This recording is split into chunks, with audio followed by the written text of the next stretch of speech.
신약 성경을 착 펼쳐보면 가장 먼저 무슨 성경이 나오죠? 마태복음이 나옵니다. 마태, 마가, 누가, 요한복음은 예수님의 탄생, 예수님의 사역, 예수의 십자가의 죽음, 그리고 예수의 부활과 승천을 기록하고 있습니다. 그런데 마가복음이 주 70년 가장 먼저 쓰여진 성경입니다. 마가복음, 마태복음, 누가복음, 요한복음 이렇게 돼 있으면 이게 쓰여진 순서대로 이렇게 배치를 했구나 이해가 되는데 마태복음이 가장 앞에 있는 거예요. 왜 그럴까요? 족보 때문에 그래요. 이 족보라고 하는 것은 조상들로부터 나 때까지 계속 이어져 내려오는 거잖아요. 족보에 내 이름이 있다는 건 내가 살아있는 사람이라는 거예요. 역사적인 인물이라는 거예요.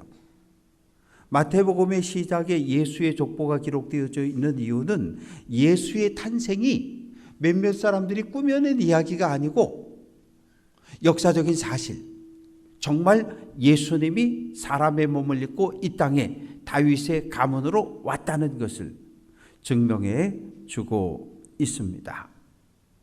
마태라고 하는 사람은 가버나움 세관에 근무하던 세리, 지금 표현으로 하면 세무 공무원입니다. 세리가 되려면 첫째는 글을 읽고 쓸 수 있어야 돼요. 그리고 숫자를 계산할 수 있어야 돼요. 그러니까 마태는 당시 2000년 전 유대 사회 기준으로 보면 5% 안에 들어가는 아주 엘리트 지식인 중에 지식인이었습니다. 아람 메소포타미아 지역에서 수입 물품이 쫙 이 가버나움 고속도로를 통해서 이 애굽까지 내려가거든요. 도로 통행세를 받습니다. 가버나움 세관을 통해서 갈릴리 지역으로 수입되는 모든 수입 물품의 관세를 받았어요. 사회적으로 볼 때는 대단히 지식인이고 뛰어난 엘리트지만 유대 공동체 안에서는 아주 동족들에게 세금을 징수해서 로마 황제에게 갖다 바치는 저 매국노 중에 매국노, 저놈은 죄인이야. 그래서 유대 공동체는 세리를 공동체 밖으로 쫓아내버렸어요. 너 같은 놈은 거룩한 하나님의 백성의 자격이 없어. 그리고 쫓아버렸습니다. 어느 날 세관에서 근무하고 있는데 예수님이 오셨어요. 너 나 따라와. 그냥 사표를 쓰고 바로 예수님의 뒤를 따라서 예수의 제자의 길을 걸었던 사람이 마태입니다. 동족들에게 예수님, 이분은 구약 성경에 예언된 메시아, 바로 유대의 왕이었어. 이것을 알려줄 목적으로 마태복음을 기록했는데 마태는 대략 60회 정도 구약 성경을 인용해서 예수님을 소개하고 있습니다. 예수님 어린 시절을 갈릴리 나사렛에서 지내셨습니다. 나사렛이라고 하는 이 마을은 인구가 150명 미만, 아주 산골 깡촌이었어요. 구약 성경 전체를 읽어봐도 나사렛이란 지명은 단 한 번도 등장하지 않아요. 왜? 그 정도로 아주 산골 마을에서 살았기 때문입니다. 예수님을 우리 성경은 몫으로 소개하고 있어요. 그러나 2000년 전 갈릴리는 나무는 대단히 귀한 지역이었어요. 집을 지을 때, 회당을 지을 때, 담을 쌓을 때 모두 돌로다가 쌓았습니다. 그래서 예수님의 직업을 나무를 다루는 목수 더하기 돌을 다루는 석공, 이렇게 학자들은 말하고 있습니다.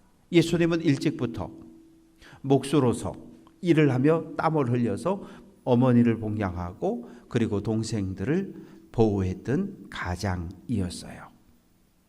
2000년 전, 우리는 지금 100세 시대를 이야기하고 있잖아요. 평균 수명 85, 6세를 이야기하고 있는데 2000년 전 로마 제국 전체의 평균 수명은 30세였어요. 그래서 로마 사람은 30세에 죽는다라고 하는 속담까지 생겨났습니다. 왜요? 전염병이 많이 돌았고요. 위생이 불결했고요. 영양 부족으로 인해서 아이들이 태어나면 5살 이전에 30%에서 40%가 목숨을 잃었습니다. 유대 남자는 대부분 15 전후에 15이 넘지 않게 결혼을 하고 유대의 처녀들은 13살이면 전부 결혼을 했어요. 그런데 예수님은 나이 30이 될 때까지 장가를 안 드셨어요. 그래서 마리아는 늘 예수님을 생각하면 마음이 아팠어요. 우리 집 장남인데 가정을 꾸리고 자손을 낳아야 되는데 그런 안타까움을 가지고 있었습니다. 어느 날 예수님이 갈릴리 나사렛을 떠나서 예루살렘 유대까지 내려오셔서요, 요단강에 가서 세례 요한에게 세례를 받으십니다. 예수님 세례 받고 땅 위로 올라올 때 하늘이 열리고 성령이 비둘기같이 예수님에게 임했어요. 하늘에서 음성이 들려옵니다. 이는 예수는 내 사랑하는 아들이다, 내가 기뻐하는 자라고 하는 하늘의 음성이 들려집니다. 그런데 예수님에게 물로 세례를 주었던 세례 요한이 체포되었다는 소식을 듣고 예수님은 갈릴리로 올라가십니다. 사랑하는 성도 여러분, 세례 요한은 선지자입니다. 선지자인데 누가 선지자를 감옥에 가둘 수 있습니까? 헤롯 안디바였어요. 갈릴리 지역을 통치하고 요단 동편 베레아 지역을 통치했던 헤롯 안디바가 세례 요한을 마케루스 요새 안에 감옥에 가둬버렸습니다. 왜요? 헤롯 안디바가 어느 날 로마에 여행을 갔어요. 로마에 누가 살고 있었냐면 베다른 이복 동생 헤롯 빌립이 살고 있었는데 그 아내가 헤로디아예요. 그만 잘못된 사랑, 불륜에 빠져버렸어요. 나랑 결혼하려면 당신 아내와 이혼해. 그러면 내가 결혼할게. 그래서 갈릴리로 돌아와서 아내에게 이혼 증서를 써서 친정으로 내쫓아버렸어요. 그리고 헤로디아와 결혼을 합니다. 십계명에 위배되잖아요. 내 이웃의 내 형제의 아내를 빼앗아? 그래서 재혼을 해? 그런데 유대교 대제사장도 바리새인도 전부 침묵해요. 왜? 헤롯 안디바의 성격이 포악했거든요. 뭐라고 말만 하면 당장 감옥에 가둘 걸 알았거든요. 모두가 침묵하고 있을 때 세례 요한이 외쳤어요. 헤롯 왕이여, 당신은 잘못했습니다. 어떻게 동생의 아내를 빼앗아 아내로 취할 수 있습니까? 책망을 했어요. 그러자 화가 난 헤로디아가 저 요한 당장 잡아다 가둬버리라고. 그래서 마케루스 요새 안에 있는 감옥에 가둬버렸어요. 세례 요한은 선지자인 걸 헤롯도 알았기 때문에, 백성들이 존경하는 걸 알았기 때문에 함부로 대하지 않았어요. 에이, 저렇게 가둬놨다가 한 달, 2달 지나서 아내가 좀 화가 풀리면, 헤로디아가 화가 풀리면 풀어줘야지, 이런 마음을 가지고 있었어요.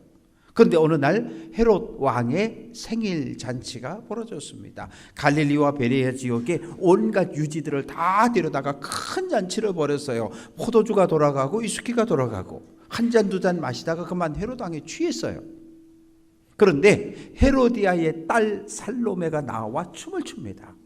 다 박수를 치고 헤롯 왕이 술김에 한마디 합니다.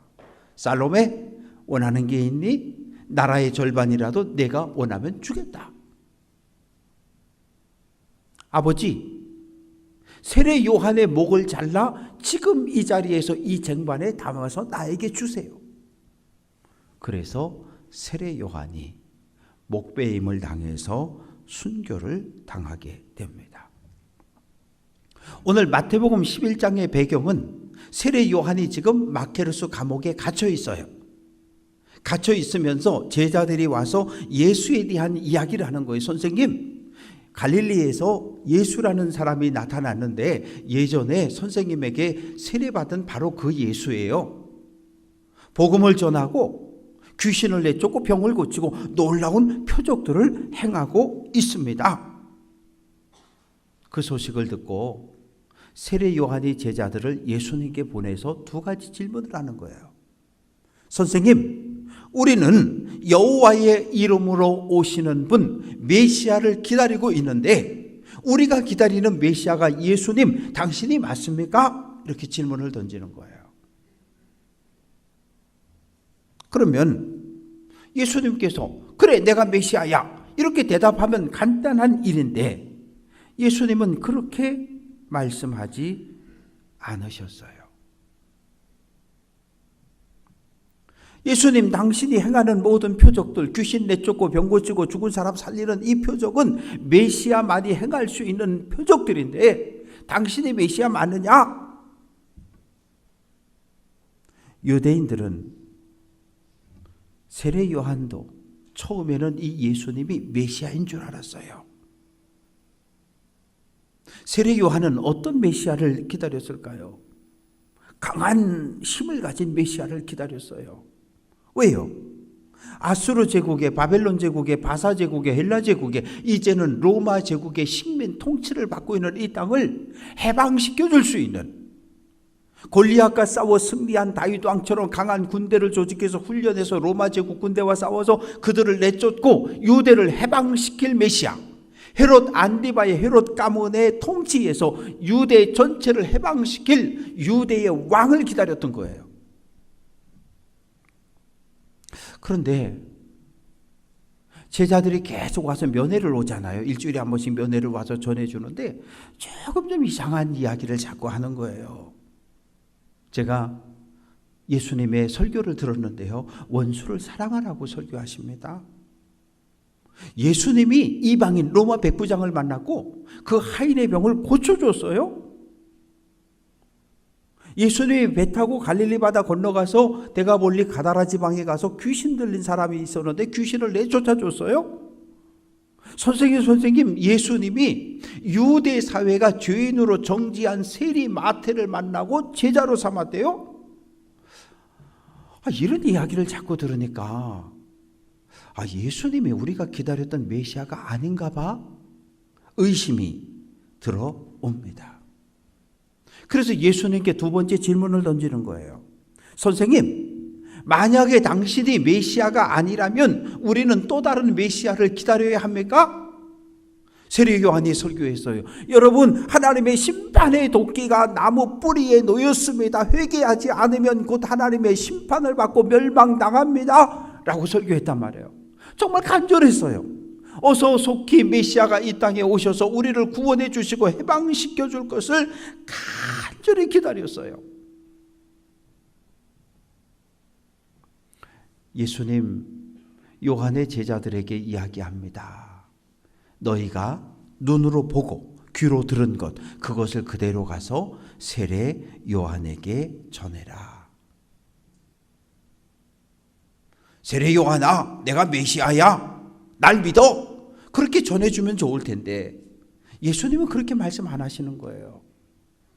제자들을 향해서 너희가 눈으로 본 것, 귀로 들은 것, 그거 가서 그대로 전해. 어떤 의미가 있습니까? 예수님, 나는 스스로 메시아야 라고 선언하지 않고 제자들의 보고를 받은 세례 요한 스스로 예수님이 메시아인가 아닌가를 판단하라고 그렇게 말씀을 하십니다. 고린도전서 11장 22절 같이 한번 해볼게요. 유대인은 표적을 구하고, 유대인은 표적을 구해요. 왜? 출애굽 애굽에서 탈출할 때부터 표적이, 기적이 계속해서 나타났거든요. 하나님께서 10가지 표적을, 기적을 애굽에 쏟아 부으셨고 홍해를 가르셨고 구름 기둥 불 기둥으로 인도하시고 하늘 양식 만나를 내려주시고, 그래서 선지자가 나타나면 당신이 선지자야? 선지자의 표적을 보여. 그렇게 요구했어요. 엘리야가 기도했을 때 하늘에서 불이 내려왔지요. 엘리사는 죽은 수넴 여인의 아들을 살려내는 표적을 행했어요. 그러니까 예수님이 메시아냐? 그러면 예수님에게 당신의 메시아의 표적을 우리에게 보여달라는 거예요. 예수님 많은 표적을 행하셨어요. 가버나움에서 시각장애인 두 사람이 예수를 봅니다. 다윗의 자손 예수여, 우리를 불쌍히 여기소서. 예수님께서 시각장애인의 눈에 이렇게 안수하시면서 너희 믿음대로 되라. 그랬더니 눈이 떠지고 회복되고 앞을 보게 되었습니다. 예수님이 예루살렘 성전에 들어가셨어요. 베데스다 연못이 있습니다. 베데스다 연못을 고고학자들이 발굴했는데 엄청나게 커요. 눈에 보이는 부분은 20m, 30m밖에 안 되는데 그 추측을 파보니까 가로 세로 한 50m 정도, 그리고 깊이가 8에서 한 13m 정도, 그 속에 물이 가득 차 있는 거예요. 이 물이 무엇일까요? 예루살렘 성 밖 기온 샘이 있는데 거기에서부터 지하로 바위굴을 뚫어가지고 예루살렘 성 안으로 물을 가져 들어온 거예요. 아수르 군대가, 바벨론 군대가, 로마 군대가 포위하고 있어도 물은 절대 떨어지지 않는 그런 환경을 만들어 놓았어요. 그런데 문제는 이 베데스다 못 아래로 내려가려면 8m 아파트 4층 높이를 계단을 통해서 내려가야 물을 얻을 수 있는 거예요. 여기에는 오랫동안 전해져 오는 아름다운 이야기가 있습니다. 천사가 하늘에서 이 베데스다 연못에 내려오면 물이 부글부글 끓는다는 거예요. 그러면 어떤 질병에 걸렸든지, 피부병이든 암이든 중풍이든 무슨 병에 걸렸든지 1번으로 물에 뛰어들면 병이 낫는다는 거예요. 사랑하는 성도 여러분, 베데스다 연못가에 행각이 5개가 있었어요. 요즘 말로 하면 컨테이너 5개 갖다 놓은 거예요. 거기에는 전국에서 모여든 환자들이 그 안에 있는 거예요. 뭘 기다리는 거예요? 물이 부글부글 끓기만을 기다리고 있는 거예요. 그런데 이 베데스다 연못은 세상 논리가 적용이 되어지는데 오직 1등만 병이 낫는 거예요. 뭐 월드컵이나 올림픽이나 하면 다른 나라 선수들은 은메달, 금메달을 따고도 얼굴이 환해가지고 사진을 찍잖아요. 근데 우리나라 사람들은 1등만 환하게 오고 2등, 3등 하면 얼굴이 시무룩해요. 왜? 대한민국 사회는 1등만 기억해요. 2등, 3등 인정하지 않아요. 그런데 이 베데스다 연못은 세상 논리가 적용되는 1등만 치료받는 바로 그러한 장소였어요.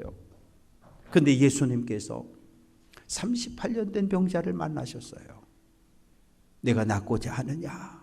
믿음을 보셨어요. 내 자리를 들고 가라. 38년 된 병자가 예수님을 만나 병 고침을 받았습니다. 이 세상은 1등만 치료받는 그런 논리가 있지만 하나님의 나라는 하나님을 사랑하는, 예수님을 신뢰하는 모든 사람이 구원을 얻는 나라입니다. 나병 환자, 한센병 환자를 만났어요.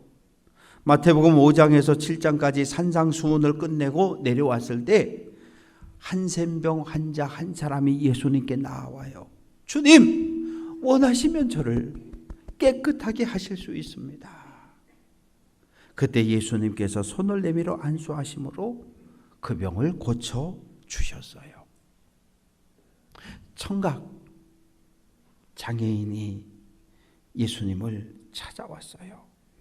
예수님 두 귀에 손을 대시고 에바다 열려라 외쳤을 때 귀가 열려졌습니다. 죽은 사람을 살렸어요.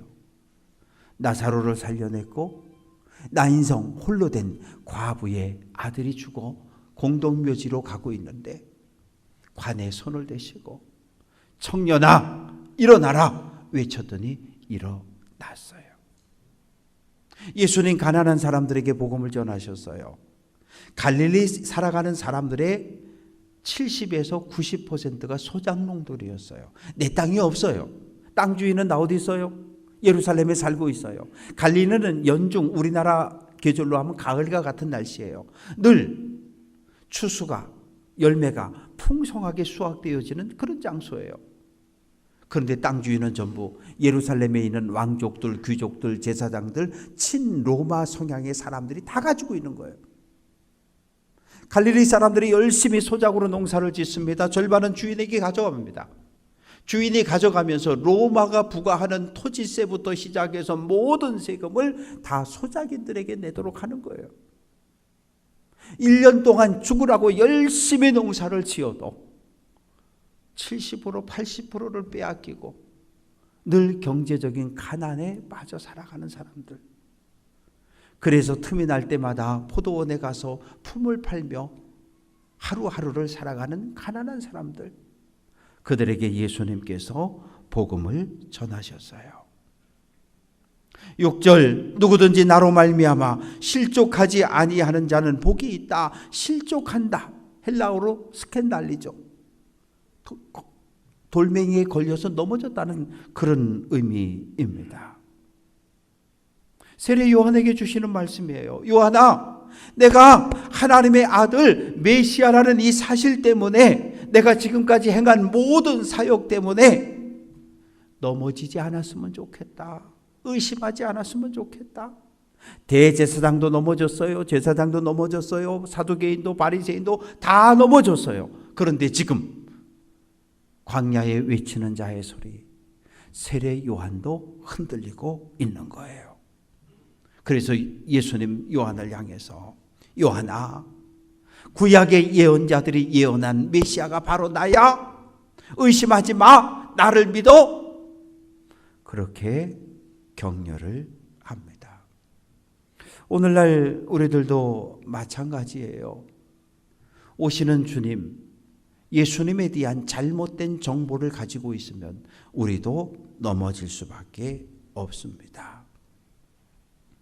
사랑하는 성도 여러분, 예수님이 2000년 전 유대인들이 기대하고 기다렸던, 생각했던 메시아일까요? 아니요, 그렇지 않아요.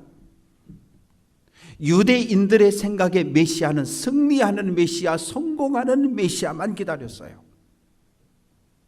3년을 함께 했는데 가로된 유다에게 배신당하는 메시아? 성전 경비병들이 와서 예수를 묶고 끌고 가는데 그냥 힘없이 끌려가는 메시아? 십자가에 못 박혔는데 멋지게 일어나서 승리하는 메시아가 아니라 못이 박혀서 고통 속에 신음하며 죽어가는 메시아? 그런 메시아를 기대하지 않았어요. 왜요? 너무 오랫동안 시달렸어요. 아수르 제국부터 지금 로마 제국까지 무려 700년 동안 강한 나라에 정복당한 채 살아갔어요. 약탈당하고 착취당하고 빼앗기고 짓밟히는 이런 삶을 살았어요. 그러니 강한 메시아가 필요했어요.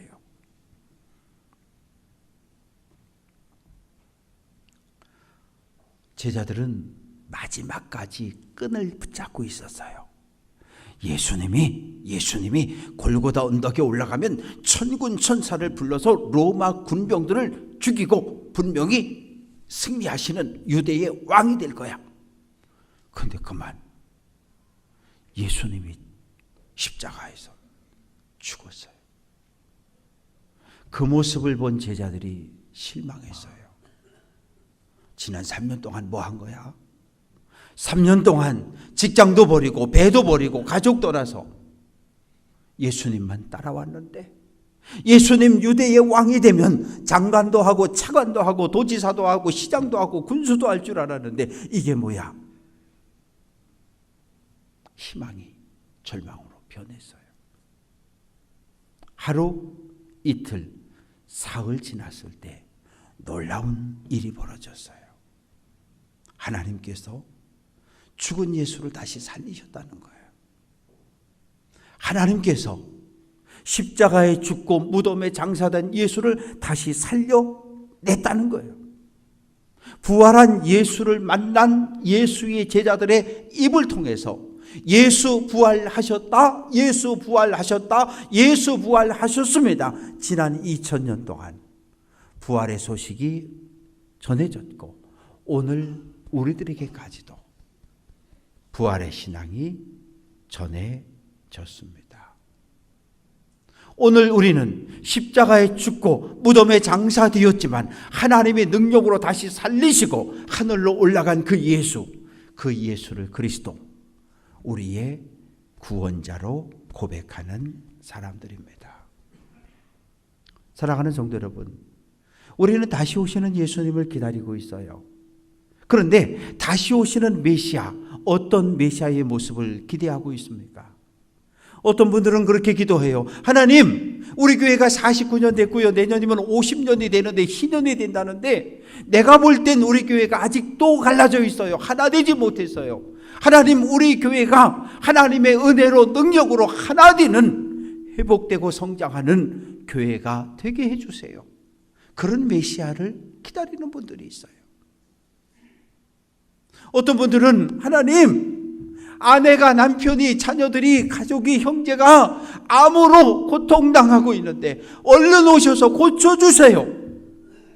모든 질병을 고쳐주시는 메시아를 기다리고 있어요. 하나님, 나는 아무 걱정도 없는데 저 아들이 자꾸 속을 새겨서 내 마음을 아프게 해서 내 저 아들 때문에 힘이 든데 어서 오셔서 우리 아들을 좀 고쳐주시고 잘못된 거 좀 때려주시고 그래서 앞으로라도 좀 예수 잘 믿고 살게 해달라고 자녀들을 위하여 기도하는 그런 성도님들도 계셔요. 사랑하는 성도 여러분, 다시 오마, 다시 온다고 약속했던 예수님의 그 말씀을 꼭 잡고 믿음의 길을 끝까지 달려갈 수 있는 귀한 성도들 될 수 있기를 주님의 이름으로 축원합니다. 다시 오신다는데 어떻게 해요? 졸면서 자면서 여행 다니면서? 아니요. 깨어 기도하며 오시는 주님을 맞이할 수 있어야 합니다. 세상은 전쟁터예요. 러시아가 우크라이나가 싸워서 매일매일 많은 사람들이 죽어가요. 거기서만 사람이 죽습니까? 아니요. 멀쩡하게 잘 올라가던 건물이 무너지면서 4사람의 목숨을 잃었어요. 멀쩡하게 길 가는데 음주운전한 차가 와서 사람을 쳐서 죽여요. 층간소음 때문에 칼로 사람을 찔러 죽여요. 우리가 살아가는 이 땅이 전쟁터예요. 매일매일 사람이 죽고 다쳐요. 우리에게 평화가 필요해요. 이 땅의 모든 불안, 두려움, 전쟁으로부터 우리를 구원해 주실 메시아가 오셔야 해요. 눈에 보여지는 것, 귀에 들려지는 것, 그것보다는 세미한 음성으로 우리에게 들려주시는 하나님의 음성을 꼭 듣는 귀한 성도들. 하나님, 올 한 해 이렇게 12월 됐는데 1월부터 지금까지 지내온 모든 거 돌아보니까 하나님의 은혜였어요. 참 감사해요. 하나님께 받은 은혜와 사랑을 가족들에게, 성도들에게, 이웃들에게로 흘려보낼 수 있는 복음의 증인들, 사랑의 사도가 되시기를 주님의 이름으로 축원합니다.